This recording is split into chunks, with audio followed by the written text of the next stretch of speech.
Assalamualaikum warahmatullahi wabarakatuh. Senang sekali bisa berjumpa dengan siswa sekalian lewat pembelajaran jarak jauh. Yuk kita baca bismillah dulu sama-sama.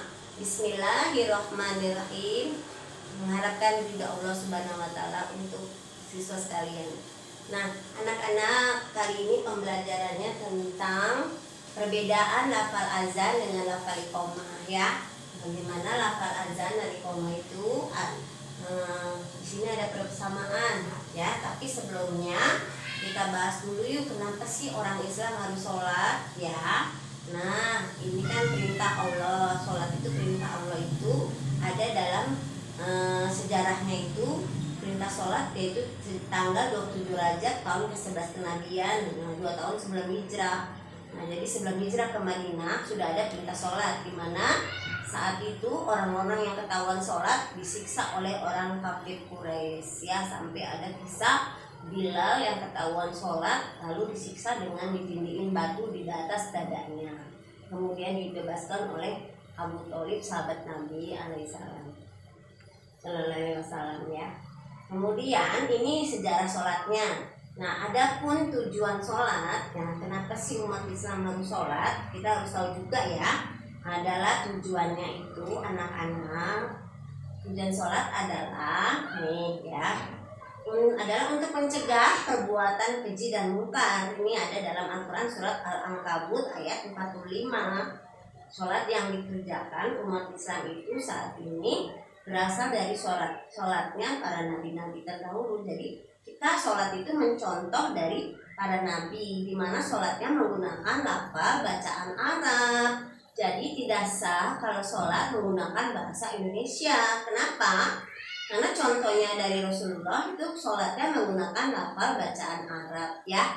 Contohnya kita baca usolli sunnah, usolli fardu asar, usolli fardu maghrib menggunakan lafal Arab. Jadi nggak boleh pakai lafal Indonesia ini ya. Kenapa kita sholat? Ya kita mengikuti contoh dari para nabi terdahulu ya.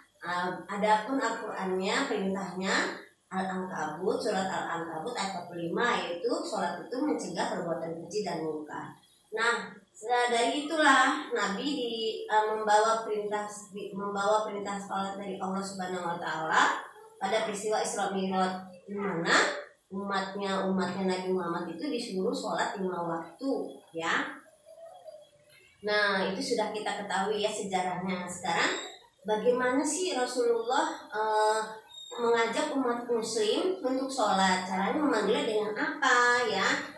Dulu sahabat-sahabat Nabi itu mengusulkannya dengan Rasulullah, ada yang mengusulkan dengan membakar api ya, di ketinggian. Kalau udah ada nyala api, yuk itu mengajak orang untuk sholat. Tapi sama Rasulullah tidak setuju dengan cara ini. Ada juga yang mengusulkannya dengan membunyikan trompet ya. Trompet ini bukan trompet sangkakala ya. Kemarin anak-anak banyak menyebutkan bahwa ini trompet sangkakala, bukan ya. Ini trompet dari tanduk hewan ya. Ini salah satu usul yang diusulkan oleh sahabat Nabi, memanggil orang sholatnya menggunakan ini, tapi Nabi tidak suka ya. Ini ada lagi yang mengusulkan dengan menggunakan lonceng. Bagaimana Rasulullah menggunakan lonceng? Nah, manggil orang sholatnya menggunakan lonceng ya. Tapi Rasul tidak setuju. Nah, ada lagi menggunakan bendera, anak-anak. Di sini tidak berburu ada gambarnya bendera ya. Ada, tapi sahabat Nabi mengusulkan pakai bendera untuk memberitahu, mengajak umat Islam untuk sholat. Tapi Nabi malah menyebutkan as-sholatul jami'ah, yaitu artinya sholat berjamaah, tapi dengan cara apa memanggilnya ya. Tapi ada sahabat Nabi Rasulullah SAW yang bernama Abdullah bin Zaid bermimpi diajarkan lafal azan ya. Nah, di situ disebutkan, diriwayatkan oleh hadis Abu Daud. Nah, lafal azan itu nanti coba dibunyikan ya. Ini contohnya dia lagi azan ya. Contohnya dia azan dengan iqamah, itu lagi memegang telinga, suaranya agar terdengar nyaring. Jadi pembahasan kali ini adalah perbedaan lafal azan dengan lafal iqamah ya.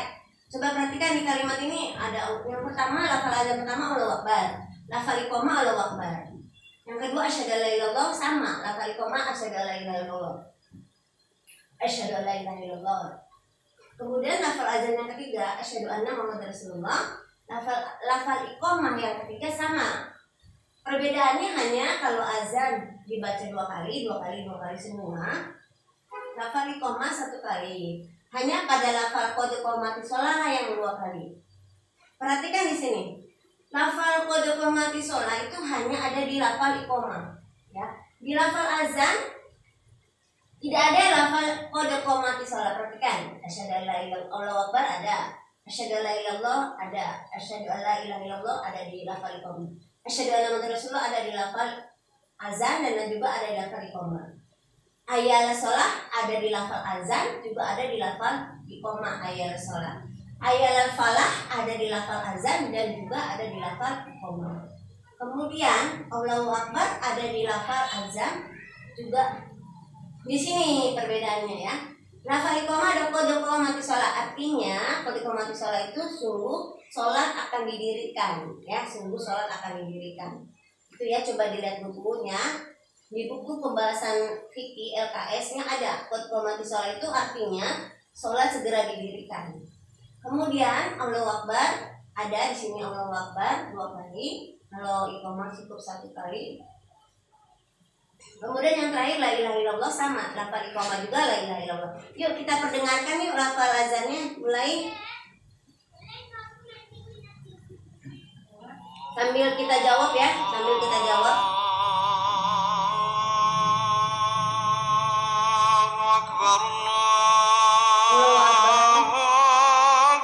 Allahu akbar. Di sini juga ada di lafal iqamah ada Allahu akbar, ya. Sama Allahu akbar, Allahu akbar. Di lafal azan Allahu akbar, lafal iqamah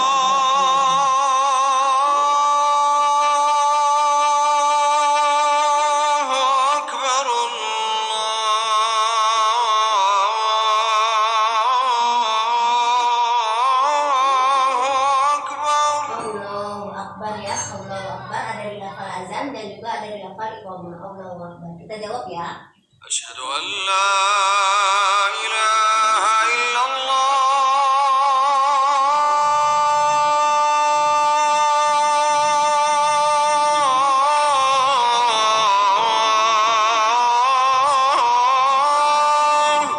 Asyhadu an la ilaha illallah ada di lafal azan, juga ada di lafal iqamah. Asyhadu an la ilaha illallah. Asyhadu an la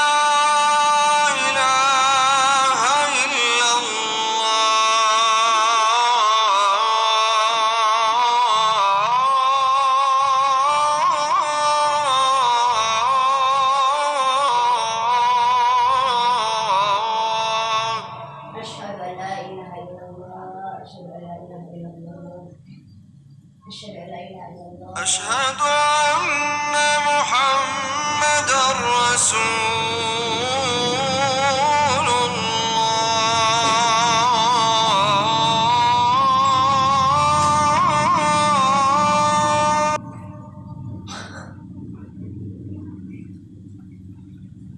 أشهد أن محمدًا رسول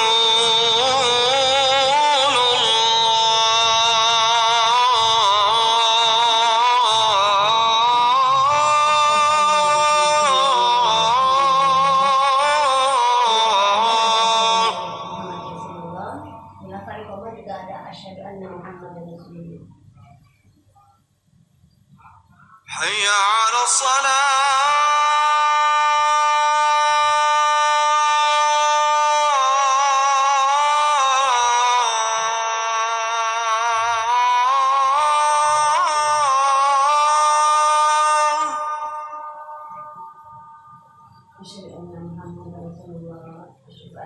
حي على الصلاة.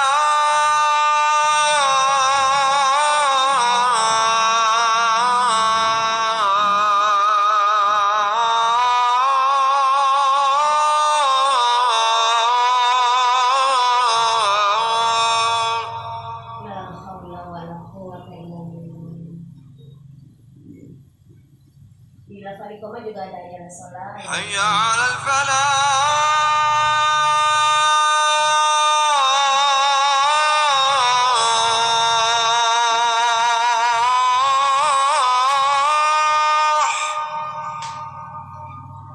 La haula wala quwwata illa billah. La haula wala quwwata. Hayya 'alal falah.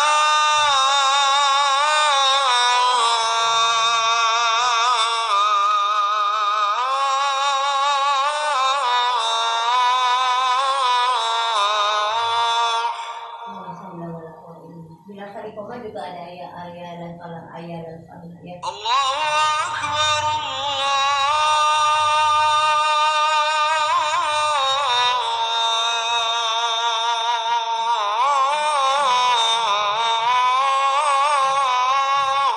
Akbar, Allahu Akbar. Di sini di iqamah tidak ada apa, ada tambahan kode koma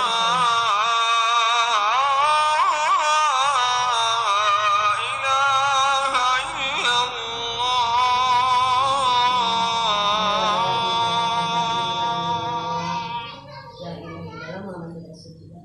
Artinya tidak ada Tuhan selain Allah. Ya, di sini perbedaannya di iqamah tidak ada, maksudnya di iqamah ada lafal tambahan kode koma sholat, artinya sholat segera didirikan. Kita dengarkan lagi lafal iqamah.